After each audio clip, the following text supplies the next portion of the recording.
Hey, welcome back, guys. It's Rob of Rule of Two Review here, and today we face a fierce dragon. It's our review of The Hobbit, The Desolation of Smaug.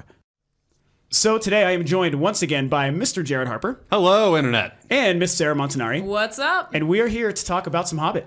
Yeah. Woo! It's pretty exciting. Some Hobbit. Some Hobbit. By some... Not all of Hobbit. No.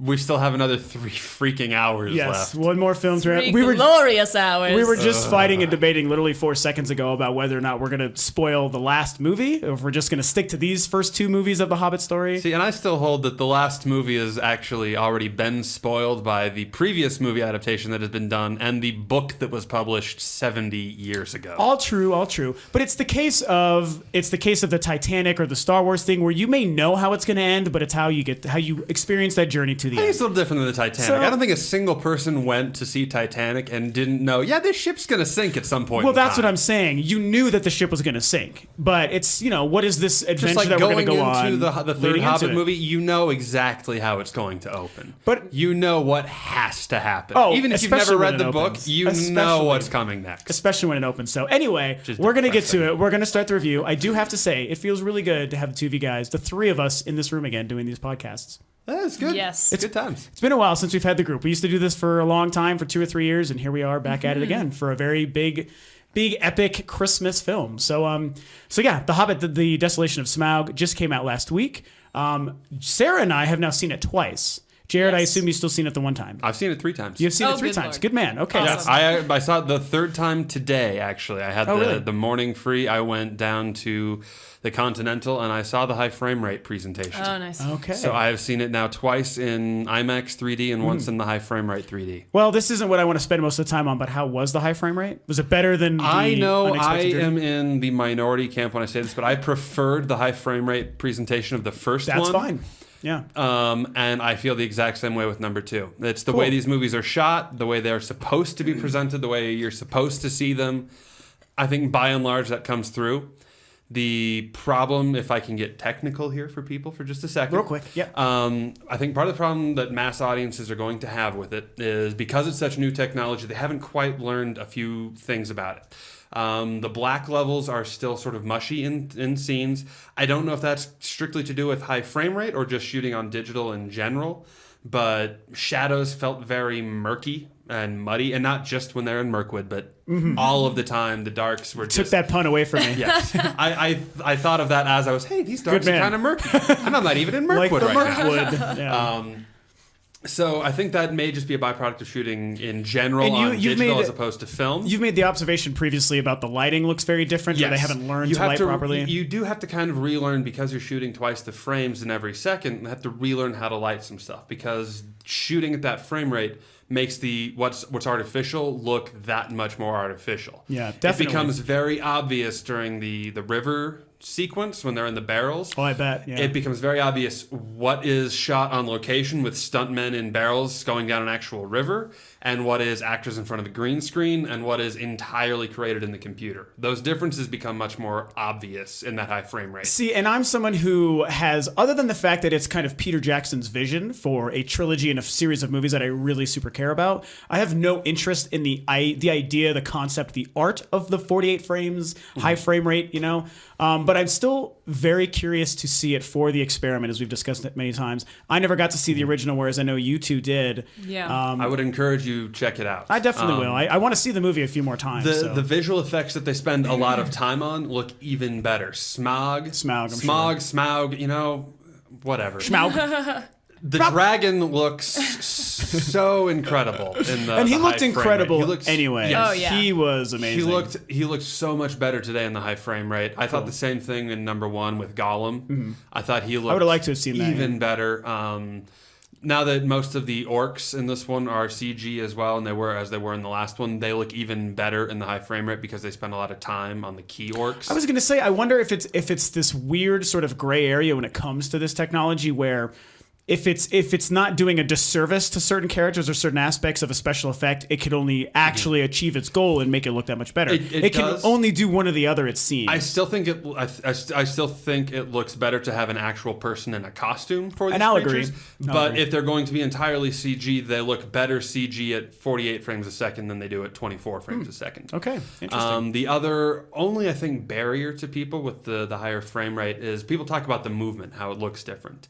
And you only really notice it when the camera moves very quickly or when it pans. Makes me want to vomit normally. I can't stand looking at it. But this is the thing, is it should have, and eventually will have, the opposite effect. For sure. When they perfect it years down the road, I'm sure. Well, it's because we're used to seeing it a certain way. If to get a little technical here and filmy history on you, when sound was first introduced to the motion picture art almost 100 years ago, they experimented with different frame rates to get the sound to look the best, or sound the best and get picture to look the best they could. They found that 24 frames a second was the bare minimum to get sound and picture to work well together. There were many people who wanted to be shooting at 48 or even 60 frames a second from the get-go because the picture looked even better. They could tell way back then 100 years ago. So we could have been conditioned for the last 100 years to have been seeing that, but we haven't been. But because the studios are notoriously cheap and money-minded, and shooting on film at 48, 60 frames a second is a lot more expensive than shooting 24, they went with the bare minimum. Yeah. So we've gotten used to this. But as the camera pans during movement, you get a slight jump, a hiccup, that technically is called judder. And doubling the frame rate actually smooths out that judder. So movement looks a lot smoother. So you lose that sort of... It's become, in a way, comforting to us to look at something that's 24 frames a second and has that sort of judder. Yep, I agree. It bothers professionals. As soon as it was pointed out to me when I was at film school, I'm like, that's ridiculous. What have they been doing this whole time? Movies are all a sham. But they do different things to try to mask the judder. They'll pan in the opposite way that they're moving, and that will help to try to smooth it out. But at 48 frames, 60 frames a second, you don't have to worry about it. That's pretty cool. But the audience has been conditioned to expect movement to look a certain way. So when it doesn't, that is I think the biggest barrier right now. Definitely something I can see us adjusting to years down the road. But the 3D looks so much better at the 48 frames a second. Definitely want to check it out. No ghosting. I'm sure if you guys saw it both times, the subtitles with the orcs probably ghost a lot. You see like a little, double. For sure, yeah.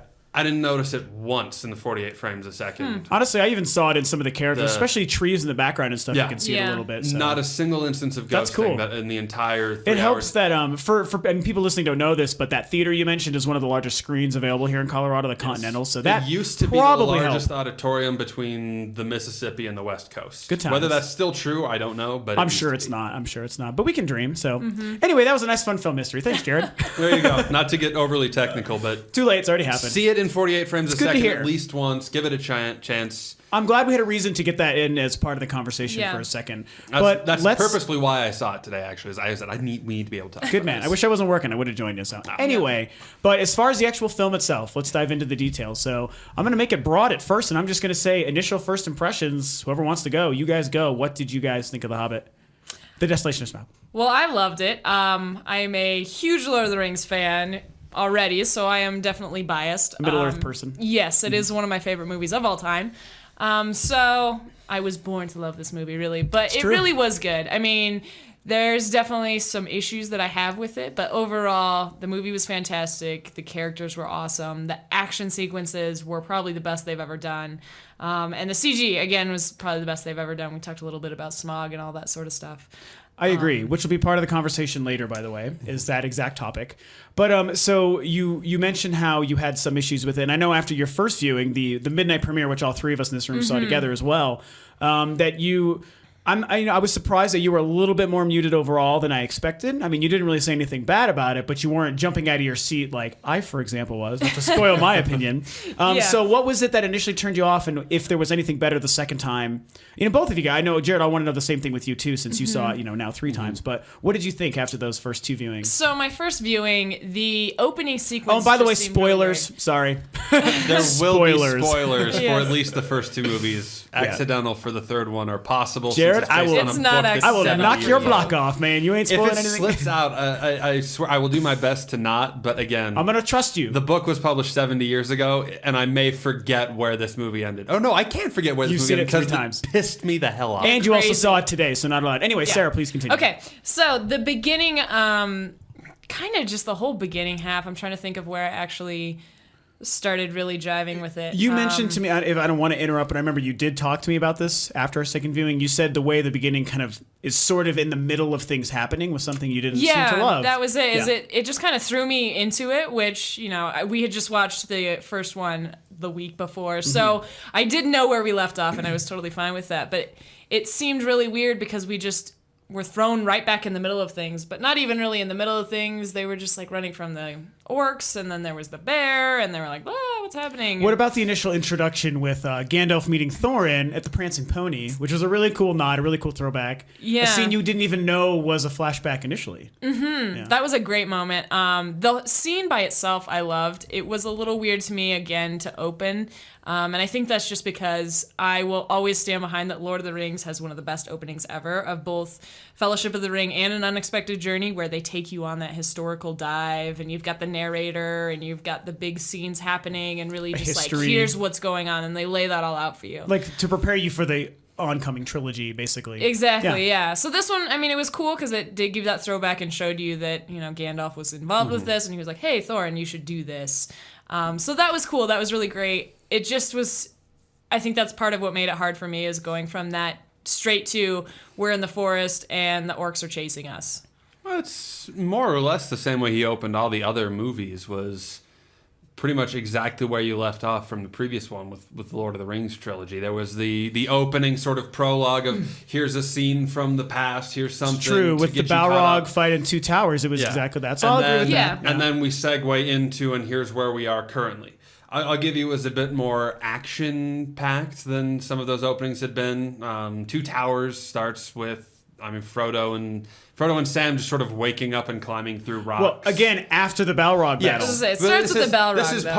post intro. prologue. Okay, There's a little post-prologue. prologue at the Yeah. beginning, and then the first scene that picks up and moves the actual story forwards is Sam and Frodo. and then Good times. same exact thing in Return of the King, because of course Sam and Frodo are our main characters. It's how we're sort of experiencing this world, which I thought they're staying true to that same formula here, and I liked that, actually, the way they the way it was structured. I actually completely agree. Absolutely, yeah. I love the structure of it, and I love the mirroring of the first trilogy too. And so I was even talking to Rob that I hope that in the third one they even do more of a mirroring of the Return of the King opening, which was that Yeah, you had a awesome good theory about Way that. into the flashback past. Smeagol part. Yeah, I would love to get like a flashback Smaug part where he comes, or like his kind of origin story, to be that sort of villain. I'm sure Peter Jackson kind of won't thing. be able to resist showing in detail the destruction of Dale right before cutting to Hey, man, bring it what's on. going to happen next. Bring it. I would be Yeah. very okay. I would be I really don't know curious another to way see. for him to juxtapose the two. Well, I feel like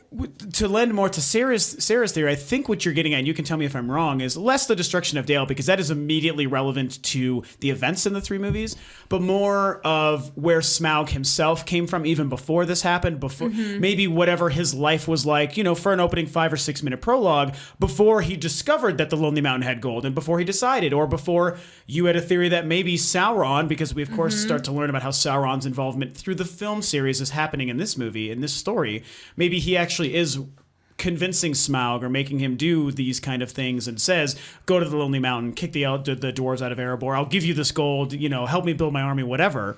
And so maybe we'd see that, I think that's I think it's possible. That I think is grasping at straws. Grasping at straws, I don't know. With this, Granted, with I'm this, not the filmmaker, but I think that it could be possible. with as fast and loose as they're playing with Tolkien history here, I suppose, but that's the entire point It's of why they're one going theory. on this journey. Is Sure. Gandalf wants the dwarves to kick Smaug out of the Lonely Mountain and slay the dragon before Sauron can contact him and use him as a weapon in the upcoming war. Now was that actually? I don't remember. Yeah, that. so what you're thinking is Sauron he's not really connected to Smaug at this point. And I didn't think He so. didn't like bring him over. Smaug Yeah. just came because he knew about the gold, and he Yes, was like, the sweet. dragons- And they're drawn to gold. Yeah, because Sauron's power is growing again, the dragons have returned, And dragons are drawn to gold, and that's why Smaug, being the chiefest and most terrible of all the dragons, Chiefest and greatest calamity, yes. has descended upon the Lonely Mountains because they were the dwarven kingdom with more gold than anyone. Oh, than anyone. So that's great. I mean, the Sauron thing was just one idea, and I wasn't sure if that connection was already established. No, that's the whole point. Even if it's him just discovering that this is the place I'm going to go. Now I've learned that there's gold in this mountain. I'm going for that. They've hinted at that, and it's very, very, very, very loosely explored in Tolkien's book. Mm-hmm. He never mentions it in The Hobbit itself, but in the appendices to Lord of the Rings,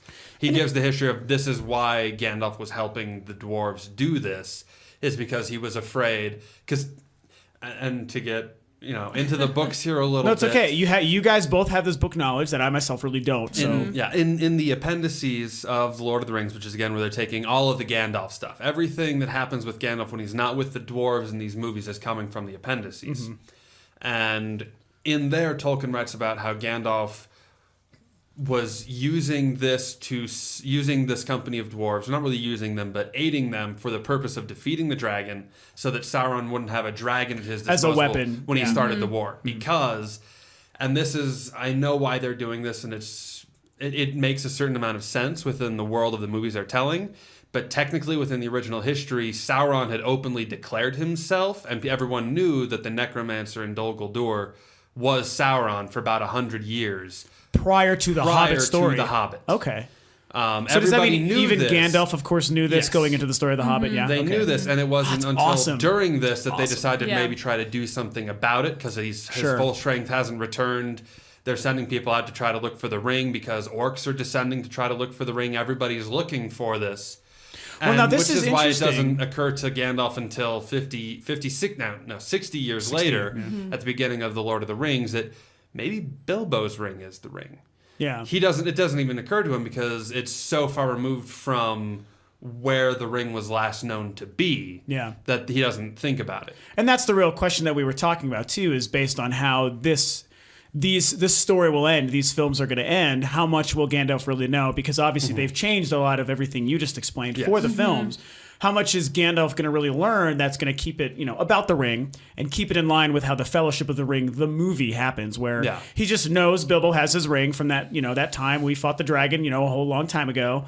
And then, like you said, he kind of slowly discovers and wonders, even in the films, is maybe Bilbo's ring the one ring? He has those suspicions, but they don't arise for a further 60 years. Yeah. Because in the original, in the appendices, they talk about Gandalf, when he leaves the dwarves to go to Dol Guldur, he convinces Saruman and Galadriel that they need to force Sauron out. He's weak and vulnerable. They think they can get rid of him. And so they think he's gone away, moved off elsewhere, and that's then why they're so surprised. Or everybody but Saruman is so surprised at the beginning of Fellowship that, he's completely rebuilt Mordor. Yeah. Which is pretty cool. Because they didn't, they thought they had kind of moved him somewhere else, because they know he will never truly be destroyed until the ring is destroyed. So I really like, it's very interesting how, and Sarah, you and I also talked about this too, but it's interesting how they've taken a lot of these elements and based on the way that the story is different just from the very beginning of An Unexpected Journey, obviously from the books, how in this film in particular, some of my favorite moments personally were this, like especially the scene with Gandalf and Radagast where they were having that conversation. And in the film, Gandalf has the epiphany of, hey, I think I've now realized that the enemy, quote unquote, as he refers to him for a while, might be back. We've been blind. We haven't seen this whole time. We need to, his eye is set on the mountain because we know the dragon is in there, all this kind of stuff. And I kind of like that he sort of discovered it in this movie. And it does create, as I was saying, sort of that sinew that's connecting the whole One Ring aspect between two trilogies. Yeah. And I was a big fan of that. So. Yeah. I think it's an interesting way that they've done it. I still, and I know why they did it. And this is my other problem, is that scene in those tombs, those crypts with Radagast. The nine, the ring wraiths, they were never buried. They once they became wraiths, they didn't have physical bodies to bury. And wasn't that the idea? Isn't that what we learned though? Because they go into that tomb and then they aren't inside of the tomb anymore. Yes. They were never supposed to be buried in the first place. They were never supposed to be buried. That's a small change. The ring wraiths have spent the last 2,000 years of the Third Age just sort of popping up from time to time, causing trouble. Interesting. The Witch King of Angmar has, at this point, already been waging war with Gondor for a while, has destroyed Osgiliath more or less, and taken Minas Morgul and built it for himself. It would be so very neat to see this stuff happening in these films, but I get that would have been a lot. So I'm curious, Sarah, because you also understand the books as well as Jared does. So these changes and overall adaptation and stuff, where are you with that stuff? I actually love what they're doing in the movies a lot. I think they're doing a much better job in the movies of the Hobbits. Of connecting it to the second trilogy, to the Lord of the Rings. The Hobbit vaguely does, in the fact that it is the One Ring and that sort of thing. And they mention the necromancer, but they never really connect it like they do in the movies, which I absolutely And the necromancer love. isn't really a character in the Hobbit book too much, right? They don't really do too much with him. They mention him, but he's never really met or anything. Like, he poisons this river at the beginning of Mirkwood that they have to cross, and Bomber actually falls into it and is paralyzed for a little bit. I know, I love Mace and Bomber. He's kind of like bringing the spiders, and they talk about him, and Gandalf is like, okay, see you guys, I gotta go do this thing with the necromancer, and that's really all you get. So that was another element in the film that kind of was borrowed, though, and I think that was they turned it into kind of a moral decision Gandalf had to go through of like, Radagast says you can't go to them, like the whole world is in danger, not just them, and he's like, do you want me to leave my friends? And he of course decides to do that. So that's the aspect I think you're talking about. How they adjusted it for this movie. They did it even better in the movie, though. I mean, in the books, he leaves them at Mirkwood. He's like, I'll see you. He never says in the books, I will meet you at the Overlook. He never ever says that. He's like, I wasn't even going to go this far, but bonus, the Eagles helped us out. So I'll go a little bit farther with you, but that's the last that you see of Gandalf. That's interesting, because again, in the movie, were he not to have noticed, I'm not really sure what it was he noticed on that statue, but something that I think the said. Eye of Sauron, I wondered if that's what that was. Something that said that signified potentially that Sauron, the one, and if he hadn't have noticed that, he probably would have been continuing on into Mirkwood with them. I think is what was happening. Yeah. They try to set that up in the film that way. Which, I mean, it works. It definitely is a strong choice for the movie. But you're absolutely right. In the book, Gandalf just sort of like disappears. And just, all right, because the book is... He's still relevant and in the story. Yes. Of course, we follow some of his adventures away. Because I remember from the old cartoon film we've discussed, which I have seen, he was in that story. I remember that from a child. Yeah. But he just sort of comes and goes as he pleases. He never really tells the dwarves what he's up to. What's up? I'm awesome. Yeah. Later. He's just... he's very aloof in the books. I mean, in an Crazy unexpected bastard. journey, when he's just like, I've had enough of you guys, I'm leaving. He does that all the time in the book. Oh, that's he's cool. He's just like, see ya, I'm gonna go do my thing over here. Like, I when actually they're like at that Bjorn's because house, he leaves for like a day and tracks down bears and stuff, and he comes back, and that's everyone's cool. like, where were you? I like that aspect to him. Something I actually wanted to return to is the beginning, how you mentioned you kind of had that issue with how it did kind of bring us into the middle of something going on. And we discussed this at length too, you and I just wanted to get back to that because I actually thought that was a super strong beginning. I liked that, as I said before, what I really liked about it is it kind of felt like, we're getting back to the journey, and now we're getting back to our not our Hobbit friends, our dwarf friends and our Hobbit. This is the ongoing adventure. Things have been happening since we last left them. Where are they at now? Let's get back into it. I thought that was really cool. It kept the kinetic, energetic feel, which is maintained throughout the whole movie. The pacing of the movie is very quick for even being a 3-hour movie. It's like, I can't believe they fit this in here. And I like that it basically sets that up, for me, it set that up in the beginning, the way that happened. And I also liked the very simple... obvious segue where, after the flashback scene with Gandalf and Thorin, where he says, that's why we're going to need a burglar. Cut to Bilbo in the middle of being, basically, being a burglar, doing a burglar-esque kind of a sneak around thing. And it was like fun and fanciful. And you're remembering, I'm getting back into this fun fantasy Middle-earth world and this crazy adventure that's only just getting going. And now it's going to take off. So I was a big fan of that. It sounded like you, Jared, also kind of thought it I liked overall. the way they opened it. I think they did a good job. I got to disagree with the pacing, though. To me, there were moments where it really moved and it really was pushing along and at a nice, brisk pace. But that just put even more stress for me on the moments that seemed completely out of place. The moments that, to me, turned Bilbo Baggins into a supporting role in a movie named after him. I will agree that he really didn't have his moment in this movie until the Smaug scene. I mean, Smaug was a great scene. I was really nervous from the trailers and the commercials that they were going to take the spider scene away from him and give most of it to the elves. And I'm really glad that they didn't, that they allowed him to be the one who really They still gave him a little bit. They gave him enough. More than that. I think he did. He was really owning the entire scene. He I was. thought. I mean, the elves did come to save them at the very end, though. Yeah. Like, they were Yeah. the overriding saving factor. In the book, it's all Bilbo. The Oh, elves really? don't show up at all. Yeah, Bilbo slays Bilbo them all. kills I them don't have all. that He reference, but gets man, the dwarves it was out of such there. a great scene. And Bilbo was great. So here's a cool, fun, deeper thing to get into about that scene. Something else we talked about is what I kind of want to talk about the ring, because I think that that's something that's a really interesting element to this story, because it was always a part of The Hobbit, of course. It was a part of Bilbo's character, but it's got a different role in the films now, because we know that they're going out of their way effectively to add even more elements about it to connect it to Lord of the Rings. Yes. One of my favorite scenes, one of my favorite aspects about this happened in that scene. Sarah and I, you and I discussed this too. We had a lot of discussions about this. Yeah. But I was a big fan of how the part where he loses the ring and that little kind of, I don't know if it's like a young spider or like a Whatever sapling little bug larva. creature that Weird comes out of the crabby ground. thing. Terrible, Yeah. awful, goddamn thing comes out, and he loses the ring, and it's kind of one of the first times we see that he starts to stress and worry about it. He's starting to fret. Where's my ring? Where's my ring? And he's patting himself down. And what happened? And he sees it. This thing comes out and starts to grab it, and it's this moment where Bilbo, for the first time, completely loses his mind with rage and fear. It's the fear that finally has just the very first peck of it eating away at him, and he just rages this thing to kill it in a way that he wasn't expecting.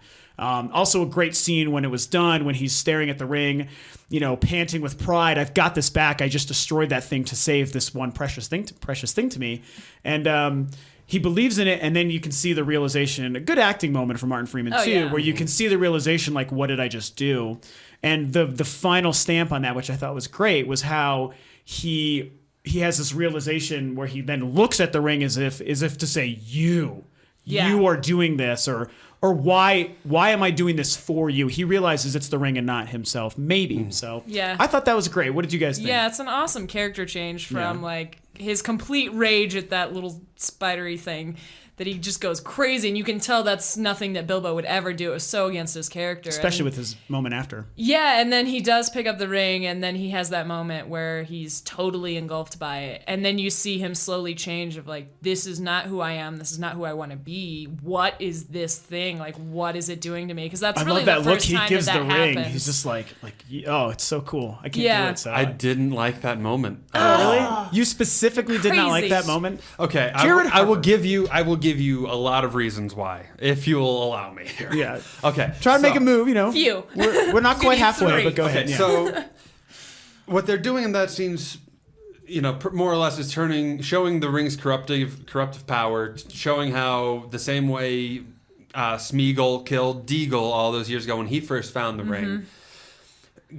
Bilbo now is ready to just kill this other creature just for the ring, and he sits down in mine, and then he gets really sick, and he realizes what he did. And you're right, it's a great character moment for him, and he's thinking about it, and he gets kind of sick, and you can tell he's kind of disgusted by what he did and the power of this ring. But then they don't bring that back up again till he's in the chamber with Smaug. Mm-hmm. He uses the ring again a couple times throughout the movie, just without a thought, puts it on to disappear when he's sneaking around the Elven Kingdom. Yeah. And then you can tell the same look he gives it when he's in Smaug's chamber, and he looks at it like, do I really want to do this? Do I really want to put the ring on? I know what this was doing. And it's just like, you waited that long in between paying that moment off. Before thinking about it. Yes, and because the story necessitated that he use the ring over here, you forget about that moment. Plus, Bilbo is not supposed to have... He's not supposed to be He's corrupted. not supposed to be that corrupted by the ring that quickly yet. He's one of two people in the entire history of Middle-earth who ever freely of their own will just drops the ring and walks away from it. He and Sam are the only two people to ever do that. Frodo can't do that, but Bilbo eventually in Fellowship of the Ring is able to, you're right. He drops it on the ground and walks away. Which is amazing. And so I see what you're saying. It just seems like if you're going to have him just kill something, a creature, then feel bad about it afterwards, you either need to stick with that feeling throughout the entire movie of his distrust for the ring, but you can't because the story requires he use it with the elves. I feel like there's certainly a little bit of weight to the idea of it maybe not happening super consistently until the end. I get that maybe they use the story elements of now it's a good moment to question the ring and what have you. But I mean, other than that, I feel like when you consider the context of the story and what the ring actually means to Bilbo and in the Hobbit films, I think that the reason I very easily give it a pass and just focus on the good parts about it is that we know that it is still early on in how long he's had the ring, and it could be a very slow corruption. Not to mention Sauron is nowhere near as powerful as we know he becomes. But that's come Lord of exactly why the Rings. ring's not supposed to be as corrupting to Bilbo right now. But maybe that's why it doesn't super corrupt him, only just a little bit. Because you know? Smeagol was always weak. Smeagol was a greedy, vain, destined to be corrupted. Yes. I see what you're saying. I agree. And he always had that in his heart. Bilbo is a good-natured, down-to-earth hobbit who likes the nice things in life and doesn't want to do these things. And the ring is not at its full power because Sauron is not at his full power. Sure. So, but why can't there be a little hint of it? I mean, it's like you're having eating this him food. straight up murder something is not a little hint of the corrupted power of the ring. So at the same time, that's a Smeagol Think of move. what he's murdering. Straight up though. murder. I feel yeah, like so for me, what makes that scene okay if is the the thing fact attacked that him first, then yes, I'd be it with you. kind of did, though. It doesn't. I just watched it this morning. The thing's like walking out of its hole, and he goes to just straight up murder it. Yeah, I mean, if you think about the context, though, I mean, he's surrounded by spiders. He doesn't really know what's going on. He's already terrified. He almost died a couple times because of these spiders, and now this other thing is crawling right at him. So that's what makes that believable even more for me is like, okay, he's not only killing him. I mean, for me, he was killing the spider thing because he was fearing for his life. He killed it so brutally because of the ring. So I could that's buy what into makes some it of that okay too. for me. I see what you're saying. Maybe it's a combination of many elements, such as his adrenaline, the fact that he's been spending the last 15 minutes fighting for his life and his friend's life, and all sorts of things that leads up to then add in that little tiny pixie dust power from the ring that says, "Hey, bitch, you want me?" And then and so he does that. I just think it's a scene that didn't need to be there at all. I don't agree with it not needing to it be did. there. I think it did. It For these stories. It felt to me like a scene from the extended edition that should have belonged better there. I feel like that's a scene that, because of the implications of the power that the ring is already having on Bilbo, and it shouldn't be having. If it were free of the context of the ring and it was just something else that crawled out of the ground, then absolutely Bilbo kill the thing. But when they use it to enhance the ring. when they turn it into a look at how powerful the ring is, the ring's not that powerful yet. Yeah. He uses it constantly throughout The Hobbit, just as like this is how I become a good burglar. I found this magic ring that makes me invisible. Yeah. Which it's all true. So here's my one last question about this then is what if this becomes something where, because we haven't finished the film series, what if there's more of a payoff to this concept that actually is solidified further in the final film? So that when all these movies are on DVD and we have our inevitable 3-film marathon and we do the whole extended editions of all 3 Hobbit films, it's going to all very connectively make sense and deliver on itself. And I understand, I know you're already going to say the one thing like it should be a complete film from beginning to end regardless, which is certainly kind of true. But and But what if that happens? When they're What doing if- something like this, you can absolutely have narrative threads spread across 3 films. Yes, as long agreed. as if they pay it off well in the third one, then sure. Cool. But and I'm hoping they do. And as of right now, I don't see a way for them to pay it off any differently than this ring is still super corrupting Bilbo and this ring still I don't think it was sucks. And he's super gonna hang- corrupting him, though. he straight up murdered this thing because Of course he did. It's a spider thing. Because of course of he the did. ring. You guys are both children, please. You're both right. Removed from the influence of the ring, if he had to kill this thing for just straight up self, I do see what you're saying. I see what you're then saying. I would have no problem with that. But when you add in that element that he does it and then is instantly like, no, I killed you because this is mine. You're not going to take the ring from me.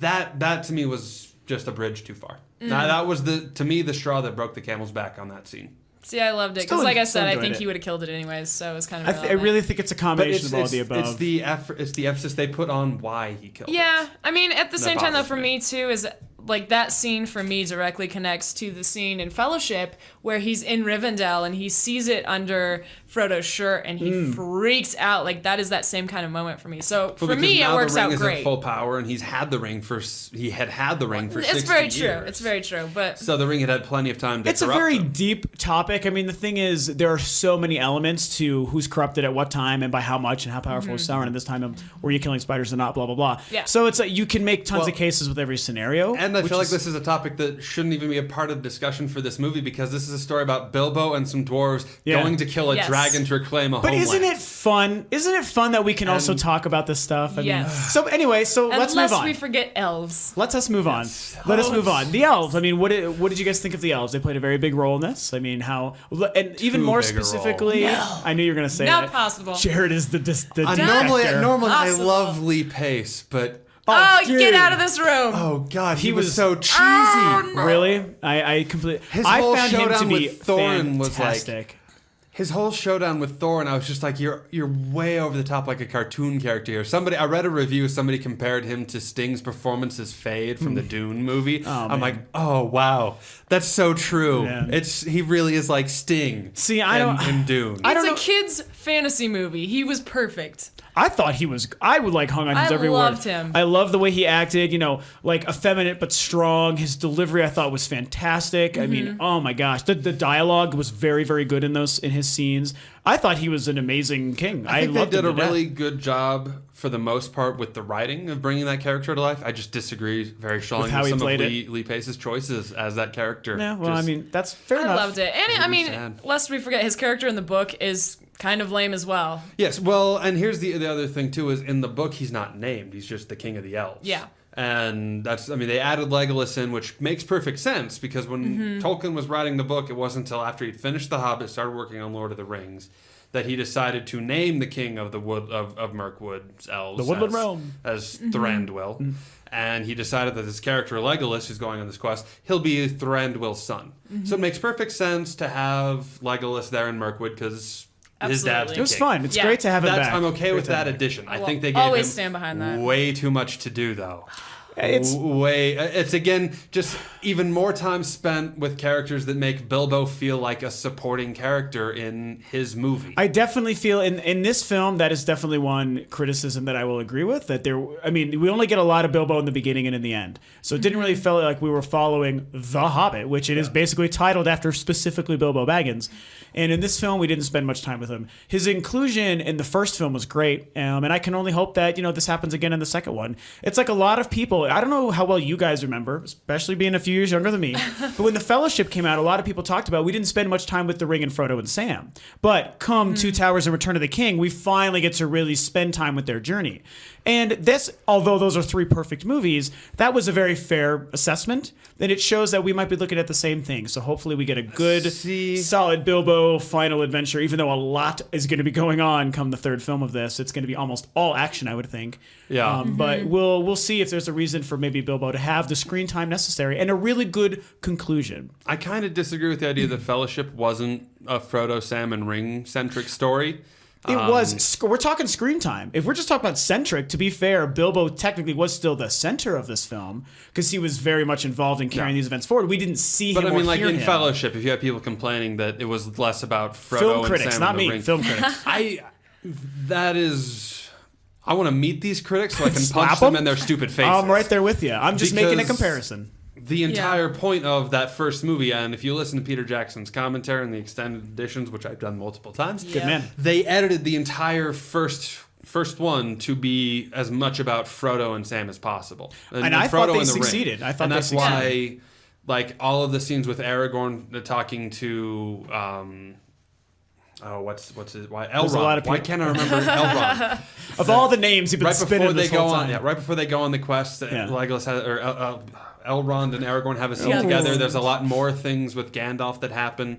The entire movie was edited to be about Frodo and Sam, and the Ring, and that's. I will agree, but I will say that again, the screen time it was different, and that's what people complain about. And I think we were dealing with a similar scenario potentially. It felt like they tried to do the same thing with the first Hobbit. It was very much a Bilbo-centric story. They only left when absolutely necessary, but this time it felt like only half the time we were actually with Bilbo, and the rest of it was off doing mostly nonsense. I agree. I definitely won't call it nonsense, but Tell me the scene with the Master of Lake Town and his sniveling little worm tongue stand-in. That scene wasn't nonsense. Oh, I mean, I want to say it's nonsense. That was dumb, but I think it wasn't was all really- really important to set up the Bard's character because they are really laying on I wasn't a lot of Bard really on you. changing Bard. I They wasn't are, in but love I don't with care Bard. because he's hot and he's awesome. It's a whole different So there element, you go. Which is exactly why Tauriel That is my Tauriel professional is movie gonna be okay. review. That's a wrap. Hot guys, we're This, good. this review is over. Now, Tauriel, her whole love story with Keeley. There's a lot of talk about that. What? Why? Why are we spending all this extra time on a love story between an elf and a dwarf that I have a theory. You know what? gonna go nowhere? I'm going to tell you exactly why. Because otherwise, we would have no love story, and it's hard to have a movie like this without a love story. So there's And that. I like and it. I like it. Yeah, it's not only good, but I think it's great because it then sets up like the whole dwarf elf relationship. And Lord of the Rings is all about Legolas and Gimli. Let's not lie about it. Well, but yeah, what's great, and there was actually a conversation in my brief stint on Facebook a few days ago where somebody posted an article about something about how initially she wasn't wanting to be in a love triangle, then it happened, and then they were complaining about how, this potential love story that's happening totally destroys the concept of Legolas and Gimli. And I was like, well, hold your freaking horses. I think it only lends to that Yeah, conflict. Because what we absolutely. could be looking at is a reason for Legolas to have an even more intimate personal hatred or confliction with how he feels about dwarves, because this other person he obviously likes or loves, Tauriel, has this crush on a dwarf. That's insane. How dare she? I hate those Yeah. dwarves. And then And it makes animosity it okay. continues. It's Elves like and someone dwarves else have- loved a dwarf, so maybe this is okay. Like maybe Yeah. they're not as bad as elves and dwarves allegedly. have plenty of reason to hate each other already. no, their, of their course. hatred goes back a long Of course, time. I'm Even talking without, specifically with the film Legolas character and how his, that's what I'm. That's why I No, think I- it makes it more okay. Yeah, I It's agree. like, hey, I agree. we can start bridging this gap, and it starts with Tauriel and And I Keeley. like these characters. Like Keely's a great dwarf. He's a great Oh. character. Mm-hmm. Tauriel's, I think, was fantastic. Evangeline Lilly knocked it out of the park. Yeah. I think as an elf. Evangeline Lilly does a great job with a character who shouldn't be in the movie at all. get out of course. So yes, obviously we all know Tauriel was not a real character. She was created from. I can totally understand when it comes from, we all want to respect and love the source material. We're dealing with, a lot of stuff that's created for these films. So I thought she was great. All that matters was she was good. I think she added to what's going on. She created great fun action scenes in a fun big event action movie. And hopefully it's going to continue into something deeper in the next film. Yeah. My opinion. And I That's- loved her character a lot because she was really kind of the moral driving force behind the whole movie. I mean, that's what I loved about the first one is it had a lot of these big moments Yeah. and dialogue, especially between Thorin and Bilbo, that he's like, you do belong with She us, actually has- and you don't have home, and all those great little moments. She And has a great line. She has a great line that actually lends to what you're saying. And I'm sorry, I want to Yeah. give you extra reason to actually talk about her in a minute here, Yeah, Jared. so when her and Legolas are sitting there and she's like, Yes. when did we allow evil to be bigger than us? That it. is like We- the aren't biggest we- thing in the movie for me. And I just Aren't we a love part it. of this world kind of thing? Like, we Yeah. have to stop the spread of evil kind of thing. Yeah, I thought that was love good. it. And I think that's so huge for what's going on, especially with the necromancer and all this stuff and the oncoming agree. war and the ring and everything. So I just think it's fantastic. But I'm sorry, but They're absolutely interesting ideas Yeah. to explore, but again, this is a story about a hobbit and dwarves trying to Also slay true. a dragon to take Also back their homeland. true. It's a very simple, I mean, straightforward absolutely- story and it seems like the dialogue when Keely's locked up in the cell and they're talking about the talisman that his mom gave him. One that of my just- favorite scenes in the movie. it just grinds the pace to a halt. Oh, I love that It we just- finally have a reason. I don't. It saddens me that you look at it as a grinding to a halt. Where for me it was like cool. Like now we're gonna take a few take a minutes. breath. Let's take a breath. Let's learn who these characters are. Let's see this relationship. Great dialogue, fantastic music in that scene. I thought they felt very natural. Well, you're about to take your breath once the dwarves get to Lake Town. I That's when you're understand. supposed I to understand. take your breath. That's your You're break right. in the story. Mirkwood is supposed to be one big jumble of this happens and this happens and how are they going to this and then Mirkwood, they they're there escape. for 2 weeks. They're just sitting there for 2 weeks. But they've got to for the movie. You hurry those things up. You get them lost. You get the spiders. You get the elves. You get them out of Mirkwood. That's your just roller coaster. That's your Jared Harper's blast version them would be through. this, is what you're saying, which And- is yes. fine. And Okay. then they get to Lake Town, and that's when they get their reprieve. Is okay, we're almost to the Lonely Mountain. We got to gather ourselves for the final push to reclaim our homeland. It's weird. And- As much as I have loved these first two films, can't wait for the third, and am really enjoying this lengthened adaptation because it's fun to have 3 movies to watch. I definitely, absolutely agree with and can see the fantastic 1 or 2 film version of this Yeah. story. Like that could have existed and probably still been just as good, if not better. I will never disagree with that. I think I will never disagree with I that. think 3 movies was a mistake. I think they've added way too much stuff that is just... It's like it's true, but it's not. It's like not enough for me still. They're adding too much stuff that's just filler that doesn't actually move the story forward. That's too much just people standing around talking and politicking. That doesn't add to the overriding drama. I disagree because Lord of the Rings is all about building that world and establishing these cultures and setting this geography and the whole entire world and all the characters. Don't misunderstand me. If you met me in high school, there was not a bigger Lord of the Rings fan on this planet. What's wrong with you then? LOTR for life. So here's and this is the thing, and I think what Peter Jackson's trying to do, and I think 2 movies would have been okay. I just want to add that I think when they did that was a fun announcement. Yeah, that was like, okay. Because you can, especially if you're gonna show what Gandalf is up to at the same time, that's fine. You don't need to add in all this extra blood with the elves and nonsense like that. I liked it. So. Part of the problem I have too, and this is a tonal thing, is making this movie more like Lord of the Rings. I understand from a business decision why they would do that. Tolkien himself tried to do it. After he published Lord of the Rings, he went back and began the process of rewriting The Hobbit to bring it more in line with the way he had written Lord of the Rings. And then he gave the first 3 chapters to either a friend of his or his son, I can't remember who, and they said, this is a terrible idea. In doing this, you have destroyed what made The Hobbit unique and singular and fun. And Tolkien read it again and was like, you're right. Yeah. And stopped. And that's the reason why The Hobbit, as it only exists today, unless you can find a first edition in which the Riddles in the Dark chapter is very slightly different. Yeah, I remember we discussed that a while ago. Yeah, we discussed that after the first movie. But The Hobbit, as it exists today as a published work, is a much lighter, more fun affair. It's a very simple, straightforward adventure of Bilbo and these dwarves. So how do you feel about the fact that, obviously, despite the fact of how the term you use, bloating the story, that at least tonally, I feel like this film, especially by comparison to the Lord of the Rings films, still is carrying a lot of that fun, free aspect. I think it's got a lot of that, which I love every moment that they add a bit of levity to it. I think they do a bit too much to make it a little darker than it should be at times, but every time there's a moment of levity, it just reminds me, this feels like The Hobbit. When they're in the barrels and they're getting fish dumped on them, that was a great moment. Yeah. And the first one had a lot of it too. That's what I was a big fan of, An Unexpected Journey. They had a bunch of that stuff. About it. Yeah. Yeah. When they're fighting the spiders and the dwarves pull the one that's on top of Bomber and they each grab a leg and pop them all off. That's a fun moment. I agree. Yeah. Those little moments are great. Little moments. It's interesting because I've been watching. I own the extended edition of An Unexpected Journey, which of course has the commentary, and I've now watched about half of it. The commentary. It's fantastic. It's only Peter Jackson and Philippa Boyens, and I think that they were doing the same things for the other movies as well. And he actually talks about that quite a bit. That's another reason I might want to just lend it to you today so you can finally watch it. I really want to watch it. A, for the appendices, and B, for the commentary. But I actually kind of want to finish the commentary first. Anyway. And let me throw in something else since we're talking extended edition. For listeners, if you guys haven't seen it, definitely check it out. Should. And 2, if you are one of those people who are weirded out by the Tauriel-Keeley love scene, there is a great moment in the extended edition where Keeley is in Rivendell and he actually kind of starts crushing on some elves, which I think really blends that concept together really nicely. Yeah, something that you have not seen yet, but one of the extra scenes is it's a very fun moment too, something you'd probably really enjoy. In the midst of this whole thing in Rivendell, most of, I think, the extended material, the best I should say, is in Rivendell. We get a bunch of time there, and it's a lot of stuff that actually lends to how Thorin and Bilbo were reacting to each other.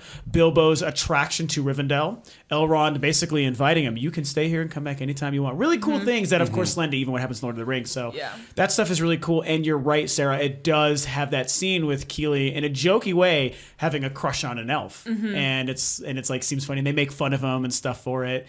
And so they're kind of setting up in that scene that he, you could see it happening down the road kind of thing for fun. It's just those are just a couple of scenes that for me just grind the pace to an absolute halt. And that's fair. In Desolation of Smaug, I'm just like, can we get back to Bilbo facing down Smaug? That's like the things that I love is like sitting and soaking in it. And that's actually what I was saying is what I didn't like about the pacing is it was almost too much because I really I love Mirkwood so much and I just wanted to sit in it, be in it for a while. Sit in that and they were just wood. like running right through it. I was like, wait.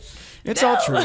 Well, let's. We got about 12 minutes left, but we're gonna cut this thing short. So let's kind of get to. I know Jared is like, no. Can we talk barrel scene? 'Cause we have to talk. Okay. This is not going to be an hour. It is going to be. We have we a got whole the barrel nother scene. podcast. We've got Smaug to. That's what I was Oh going my to god, we haven't even talked about Smaug. We haven't talked about the second half of the movie. know, Smaug is fully you guys. half Wasting of this time. movie. All right, go.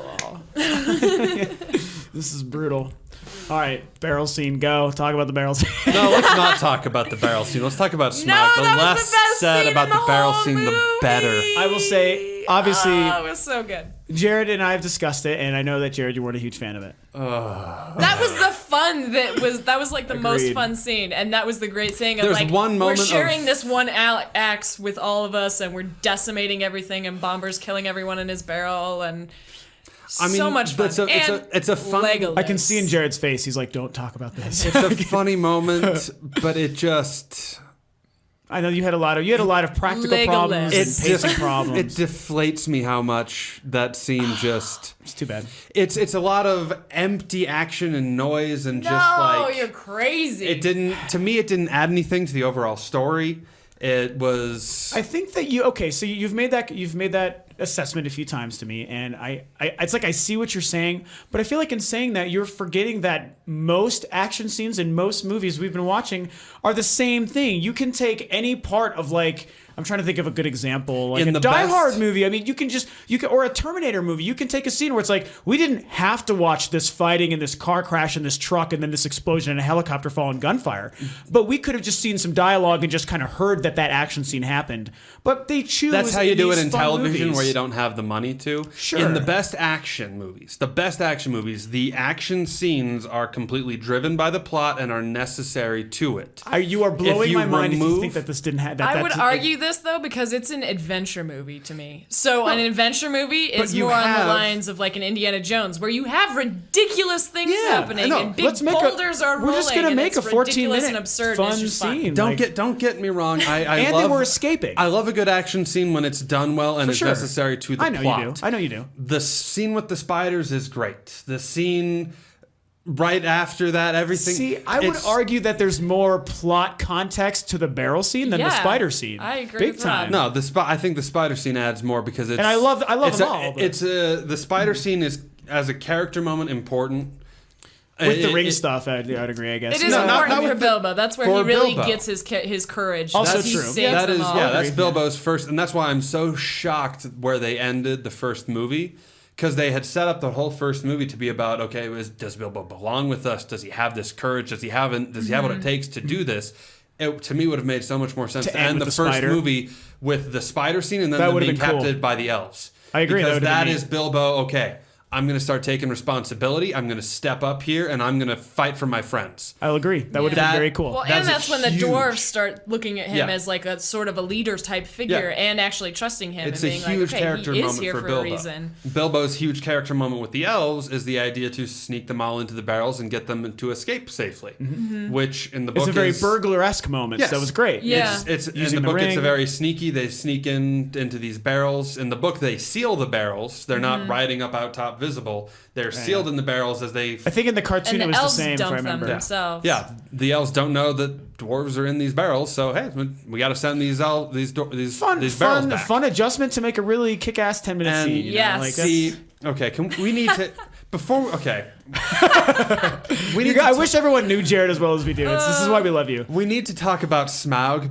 before we can actually talk about why Correct. the barrel barrels were scene, awesome. Let's Yeah. go to Why Smaug. to understand why the barrel scene I know is what you're saying. pointless. I We know need what to you're talk saying. about Smaug. Well, honestly, we really are just going to talk about Smaug and then finish up, and then we're going to move on to our second podcast review portion. We're going to end this. So let's get down to business because it was Smaug that we came to see. There was desolating happening. There's been build up for 2 movies. Yes. We needed to finally see the very, very, very famous part where Bilbo and Smaug meet. In Fellowship of the Ring, when Frodo asks Gandalf about it, you mean that business with the dragon? I was barely involved. That's the one sentence summary of The Hobbit, that business with the dragon. Yeah. And it took us 5 hours to get to the dragon. 5 glorious Yes. hours. But One glorious hour, an hour of fun stuff, and then okay, well, 3.5 hours of nonsense. Sure. So the journey to that scene aside, let's talk about that scene. So what? Beautiful. Yes. Agreed. The scene with one exception, I loved everything about the scene of Bilbo talking to Smaug. Sure. The only problem I have with it is Bilbo should never have taken off the ring. Never. I was surprised, yeah, because I think he does keep it on the whole time until In the book, he the shows cartoon- himself at some point very purposely, doesn't he? And then before he leaves, He does, yeah. He pulls it off almost immediately, actually, and he's like, "Oh, I just Is it wanted to immediately? see you." Yeah, It's very I think it's right briefly. after he smells him, isn't he? And he's like, "I know you're there, thief," and he chases him for a quick second, and then he takes it off. He puts the ring on. He wears the ring the entire time he's talking to Smaug. See, I thought that I'm yeah, more because with. it's terrified.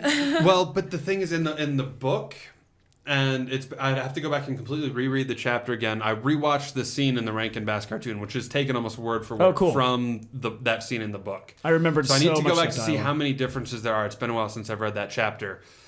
He wears the ring the entire time, and because he's invisible and Smaug doesn't know what this thing is that he's talking to, Smaug is the one who, by the end of that scene in the movie, Smaug is completely in control, and Bilbo's the one begging with him, "No, you can't do this. You can't go to Lake Town." Yeah. And oh, well, you don't want me to go.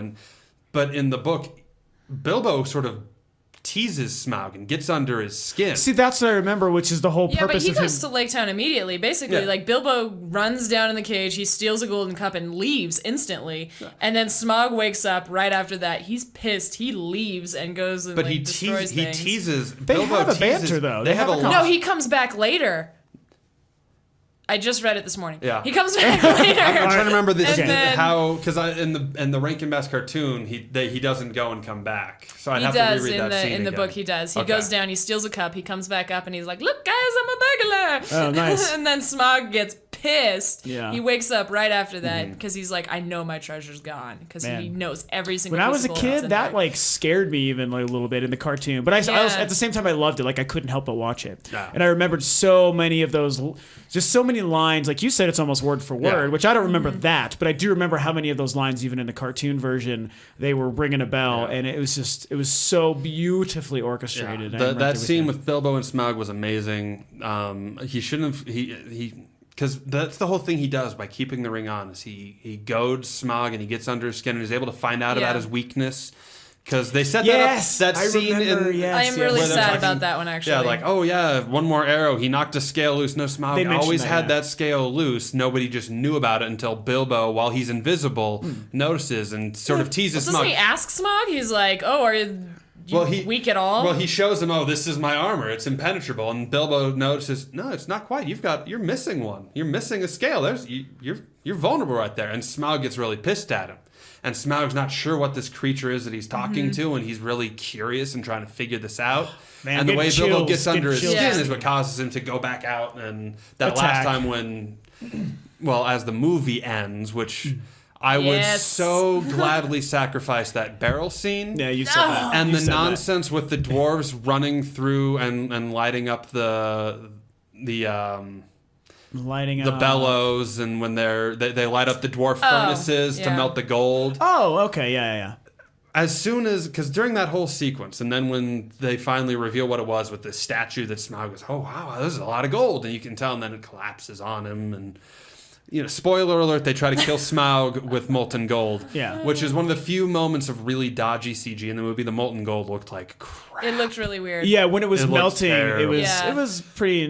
But it's gold, it's just a big So- yellow pile. Of But I mean, the way stuff. they had sort of set up Bard with the black arrow, and then they lock him up in the prison, and then the dwarves have this plan with the gold. I'm like, okay, I walked into this movie thinking there's no way we're not leaving this, and Smaug is dead. He has to be, because I was expecting it. So when they did this plan with the gold, I'm like, okay, it's an interesting way for them to set up, okay, the black arrow, everything, here's what you're expecting if you've read the book, but we're going to pull the rug out from under you, and we're going to give this victory to the dwarves. I'm like, that's kind of interesting. And then Smaug rises up at the end to go kill Lake Town. I'm like, okay, they're still going to do that. This scene's going to take all of 5 minutes, because that's as long as it needs to be. Yeah. And then the movie ends. Yeah, because he basically goes and gets. I mean, they take him out almost Yeah, immediately. he shoots like 2 things of fire, and Bard fires the black arrow, and he's done. Yeah.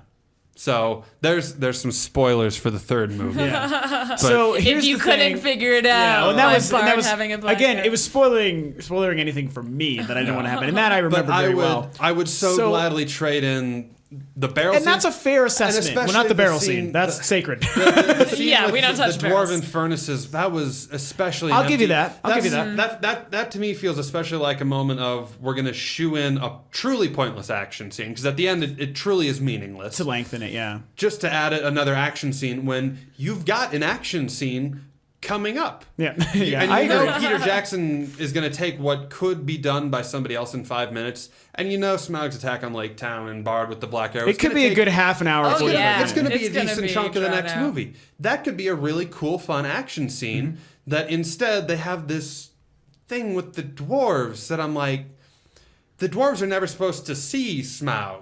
Yeah, I didn't think so. I They didn't remember always that either. stay Easier. outside. They never enter the Lonely Mountain until Smaug has Yeah. left and is dead. I like the idea that they sort of played it off that slowly they were starting to do it for Bilbo. They were building up the fact that we need to care about Bilbo. He is one of our company.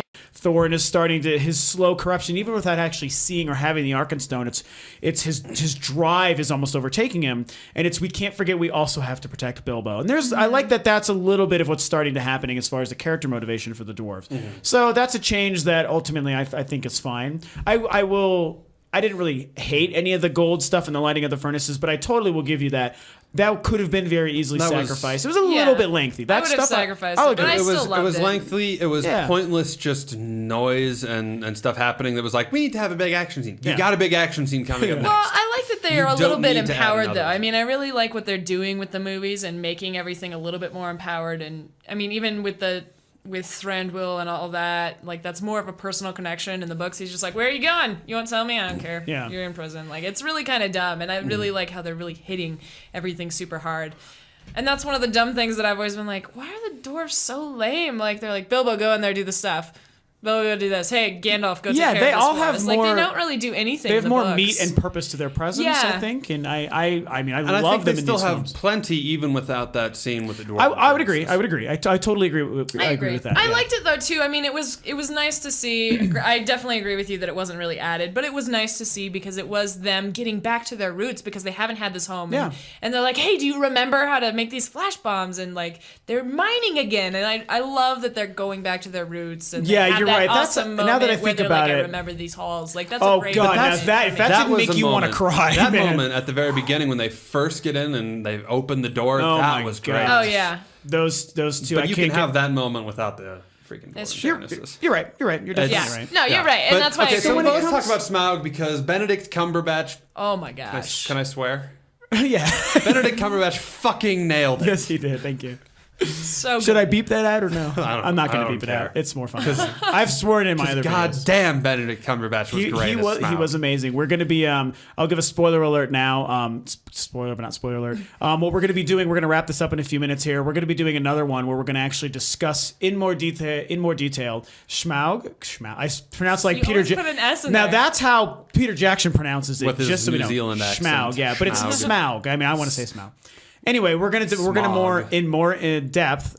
Sarah, you'll recognize this. We're gonna have a conversation about Smaug, his CG creation, and his comparison to other CG characters of the past. Sparked by another topic that came up: what is the greatest CG character of all time? And is Smaug the greatest Since CG Gollum is character how that since started. Gollum? So it's a very interesting topic. We're gonna spend another 30 minutes on a whole different episode doing that when we're done here. So stay Well, that's tuned, yeah, everyone. That's Stay tuned. I just They'll as a both go up at the same time. Both of these videos will go up at the same time. Can I add one quick closing thought to the discussion of the Dwarven Furnace? If you want to swear again, that's fine. Yeah. As much as I do hate that scene and it's pointless, I would feel bad to deprive Smaug of something else to do because he is so incredible. He's such a creation. Yeah. And I want to see as much of him as I can, and it would be sad to just kill him that quickly. I would agree. Absolutely. But However, what they chose to do with him was stupid. Now, if in we that end scene. up getting this lengthened version of the Lake Town attack in the next film, that really, really means that we would actually have had enough Yeah. for him to do. And even further, to your point, we could have done without the furnace scene. Yeah. Well, and the So- other thing, I mean, you talk about what is he going to do in the next movie is that big rewrite of having Feely, Keely, and Biffer. Boffer. Yeah. Biffer, Boffer, And- Boffer. Biffer, Boffer, Which Boffer. one? And And And Tauriel. Tauriel, I can't Legolas remember the took other one who's there. Owen, I think. Oh, yeah. the one with the Probably axe in Owen, his yeah. head. No, Isn't he no, there? the old one. Owen. The old one with the ear horn. Oh yeah, I can't remember his name. Love that But anyways, guy. there's a ton He's of so dwarves fantastic. there who Yes. weren't there in There's the book. four. So Four of them. that'll be interesting of how they make that relevant and why they're there and that. And sort it's of thing they're as well. definitely going to use that to help lengthen that scene. There's Absolutely. going to be more contacts with there's people we care about there too. So how what are they? How are they going to escape? Tauriel's there. She's in love with the dwarf. Yeah. Legolas is chasing Bolg. So there's that Which thing that going was on. okay. Was anybody else bothered by Legolas riding off after Bolg on his horse and Bolg's on his warg and they're just Little chasing interesting. each other? I mean, Nope.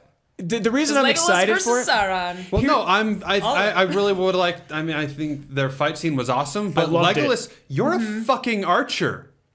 Yeah. That Pull is out true, your I bow and forgot arrow about and that. shoot Bolg as he's. Correct. What if he's trying to follow him? I was gonna just to say he's follow him? probably using him to Could be. kill the evil at the source. It could be, something like that. So the reason I like that, I want to more get to the actual end of this movie, so we can actually get to the end of this review as well. Is what the things that I did like about the end is how. And Jared, I already know you're going to say this is the stuff you hated, but what I liked about it is it does what a really good sequel or middle chapter does, and I liken it to things like recently Catching Fire and to Empire Strikes Back in this respect too, where this story has happened. Some goals and some things were achieved, and we saw a lot happen. The story was propelled forward, and the stakes were risen big time. And by the time it ends. So much is going on, and we need to find out what is happening with Legolas. Why is he chasing Bolg? What about the dwarves, like you said, in the Lake Town? What about the fact that Smaug is going to Lake Town? What about trying to reclaim Erebor because the dwarves are inside? Like, what is everyone? There's this piece of unfinished. There's this piece of unfinished. There's this piece of unfinished. What are the stakes for everyone? All these different elements going forward in the next story. And I think that is a really fun way to end. Jared, I know your big complaint was the whole ending of the "oh my god, what did we do?" and then cut to black. You've by doing But that. I was a fan of that. By doing that, they have stopped in the middle of a scene. It's literally the middle of a huge action beat that no other movie has really done that before. The fact that it's in the middle of an action beat, actually, you're very correct. That specific difference, I will agree with. Every other time, and you point out Empire Strikes Back right after, which has the lull after the yes. battle with Vader. Yes, but the thing is, like, Empire Strikes Back had a journey for each of those characters that they did something and they had accomplished or had gone through something that you could say there was a conclusion to that of this.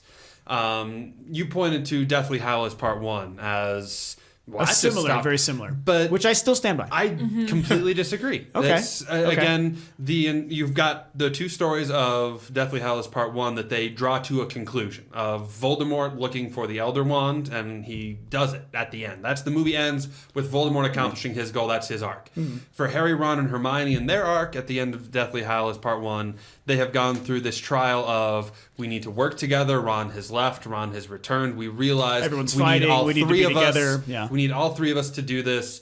And That's then a great movie. that last part, that last ending in Malfoy Manor when they lose somebody but they rescue two other people, it's like, okay, that draws to a conclusion this story. They've accomplished these things. They've learned something about themselves, and they now have the necessary tools for the next leg of the journey. I will agree. Desolation of Smaug is literally, hey, we've got about 20 minutes left here, but the movie's already 3 hours long, so come back next year. I see what you're saying, and I agree in some of the stuff, the way you compared Harry Potter. I know that was my comparison that I brought up. I don't want to spend too much time with this. I brought this up to you before. I liken the conclusion of getting the Elder Wand to the conclusion of getting to Erebor and getting inside of the mountain and finding the keyhole. And like, to me, those are very similar. And if I will definitely agree with you that by comparison, if you want to look at the minutia differences, yes, there was a little bit more by a small percentage of a conclusion. If they had ended Smaug with Potter. the door opening and, okay, we're at Erebor. Sure, that would have been great. That would be the same ending. We've accomplished this part, we put the key in the hole, and now we can go into the Lonely Mountain.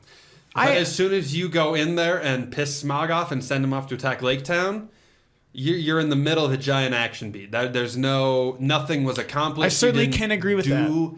But I also that would allow you to say, okay, we can end this chapter of the story. You're not wrong. I kind of just think it's one of the things that doesn't really bother me. That's really what it comes down to.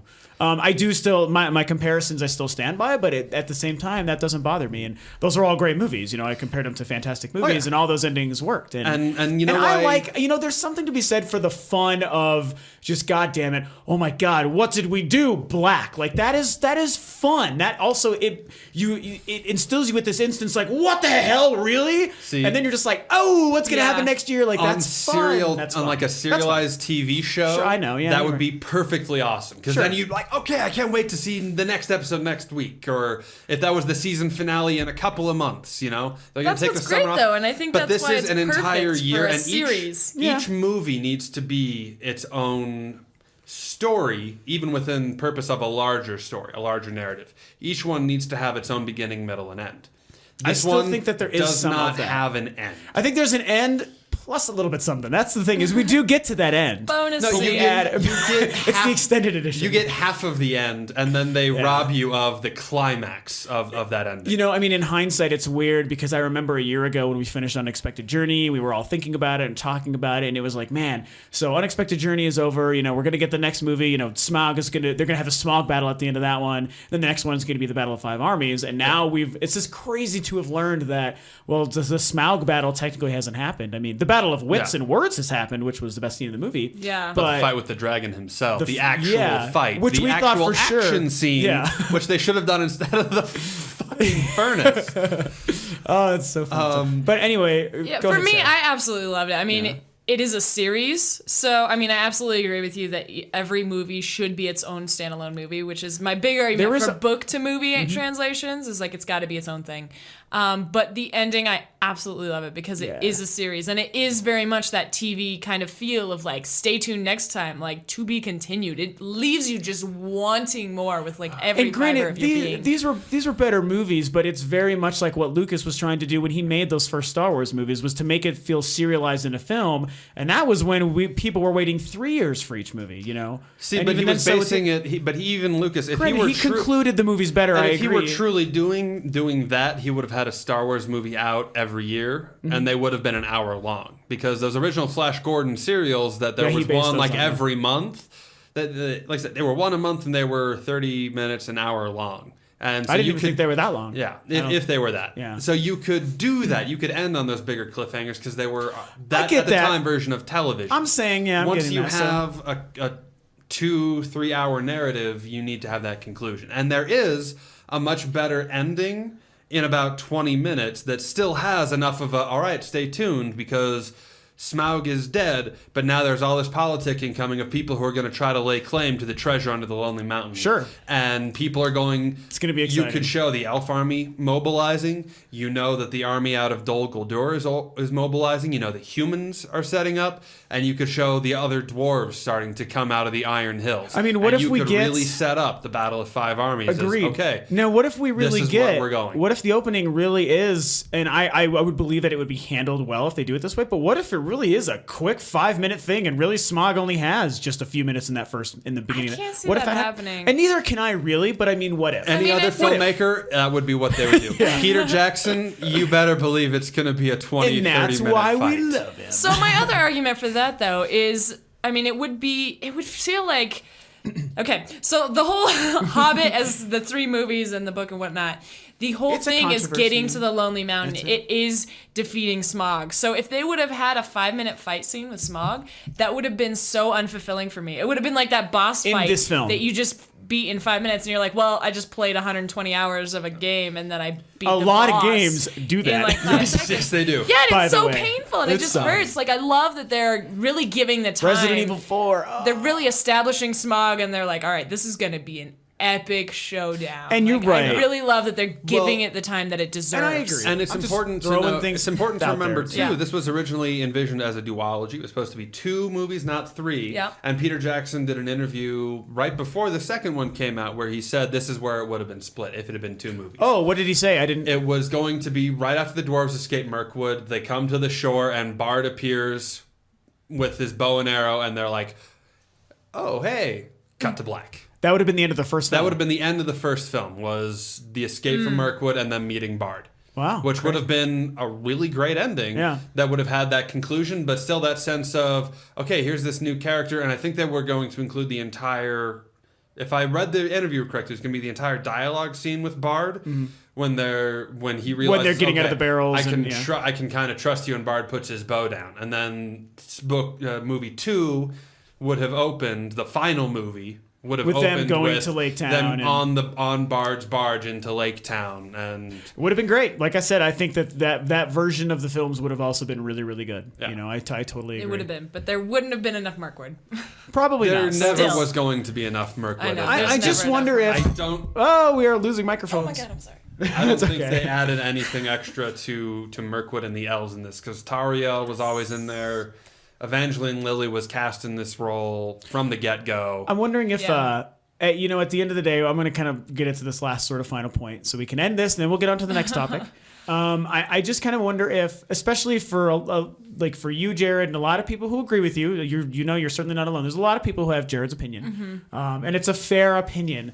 I just wonder if this is going to be one of those things where we can really do, when it's all said and done, if we just look back at it as like though that Hobbit adaptation, that 3-movie Hobbit adaptation, that just was what it was. It did what it did, and in hindsight, the high quality, the good production, the good special effects, the great acting, and all that stuff it's just its own 3-movie story. And I feel like people should be able to look back on it fondly, like even people like you, and say, you know, those movies, for as crazy as they were and all these crazy things that maybe they shouldn't have done, it's not like they still didn't make 3 really good movies. And I'm hoping that becomes its legacy. We'll see, but that's my dream. Once all 3 are out, we may have to reevaluate, but Sure. I get the feeling from where I am now, especially having seen these first 2 together, there will be problems with these movies that I will always have. Yeah, I get that. And the disappointments that I feel about this are not just because I love the source material, but because of the love and respect that I have for Peter Jackson as a filmmaker, that I know he's capable of being better than this, of seeing me. the Yeah. problems with pacing that he's got. And I look at some of these scenes like, how does he not see that this is extra unnecessary bloat that doesn't actually move the story forward? That in Lord of the Rings, yes, it was necessary because each book... That's a bigger story. Each Lord of the Rings that was 3 hours long, every second that was there in the theatrical versions was important because you've got so many definitely different the people better films. working together for the same purpose. Yeah. In The Hobbit, everybody who's doing something else is for some other different side purpose that, and at the end of the movies, is not going to really lead to the ultimate meaning of Bilbo and the dwarves killing a dragon and retaking their homeland. But what if it does? To Yeah, be fair, honestly, I think we can't accurately judge without seeing all 3 movies in completion because it is a series and because they are so closely intertwined. Until I think see it's gonna be a all big 3 difference. of them, but again, there's just too many times that for me the pacing grinds to a halt. Too many instances of shoddy CG and of using CG for things that it shouldn't need to be used for. That on a technical level, I'll always be somewhat disappointed with that. And on a storytelling level, those script problems, to me, it's always going to feel bloated. Fair enough. I'll be able to look and say, you know what, there's a really great 3-hour Hobbit movie in here. Yeah. If somebody's willing to take the time and trim out the bloat. Yeah, it's a tough world we live in, such a critical world, man, and it happens to so many things. And that's the thing is because That's I love fair. the books and I because see I what have you're this saying. love and respect for Peter Jackson, that's what bothers me the most. Is I know Peter, especially from what he did with Lord of the Rings, where he trimmed out a lot of unnecessary stuff and knew this is what I need to tell the story. He was certainly more forced to do it because, again, that's a bigger story with more going on. Well, and when he could, he And included there's the extra side stuff. backstory of Peter Jackson never actually wanted to do this, really. And he was The thrown Hobbit, into yeah. it last second. Yeah, so I mean, you do have to kind of take that into consideration. yeah, I mean, too. I think he's done a great It's job. kind of a lame excuse, but it is, you know, it is. Yeah, but I don't it is think a that means reality. I don't think that means he's I don't half-assed think it. he was No, thrown into not it. at all. He's become, when you listen to him, he's become very passionate. Oh, about absolutely. This. Oh, yes. yeah. He's coming Absolutely, at it from a yes. place of love, And that's why it's not really an excuse. But I mean, he did not expect ever to direct these. Yeah, Which he's there's really clearly cool stuff on stated the that- appendices of when you watch. It's really neat to hear him talk about it. You actually see. We're actually going to end on this, but you actually get a little bit of even Guillermo del Toro in the beginning. It's really cool to see him, Yeah. like on the sets and in the pre-production phase and working with like maquettes and early stuff and early, Yeah. design drawing. It's really really neat to see that. Like that's how deep those things go, Yeah. and you get a sense of what happened, why he left, why Peter Jackson took over, how he felt, and like you said, his passion is certainly there. By the time he really decided what he wanted to do, he's in it for the long haul. I would so. never doubt PJ's passion. It's just I'm curious as to why he has blinded himself to It very could have also been obvious forced on him, you know. story issues. It's obviously not beyond the realm of possibility that the studio was like, bit hey. of it, honestly. And I'm with you. I mean, I love so every let's single get bit. to it. Final verdicts, you know, from a 1 to 10. You feel prepared to give a 1 to 10 rating? What would you say? Or do you want to do a grade? What do you guys want to do? 1 to 10 or a letter grade? I don't. It doesn't matter because it's Do you guys 10 even- for me. So 10 Do A we not plus wanna grade it? 100. I have a hard time grading it. I because there's so much of it that I absolutely love. I mean, the scene with Smaug is amazing. So many of it was so much of it was so well done. So as a package, is it good, great, terrible, fair, mediocre? Go see it, but it should be better than it is. That was the most vague. No, it was perfect. That was actually perfect. I have. Yeah. I like that. Even though I don't agree with it, I still really like. Are how you did going that. to buy it?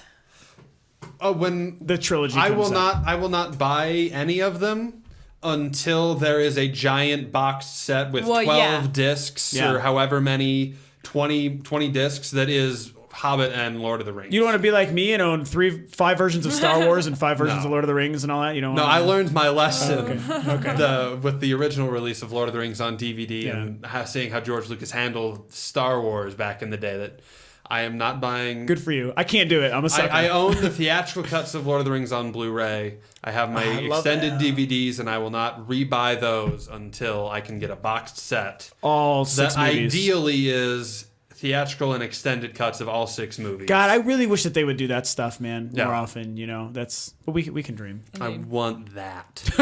Yes. Your So face, those oh of my you- God, your face was amazing. I want that. I wish people could have seen that.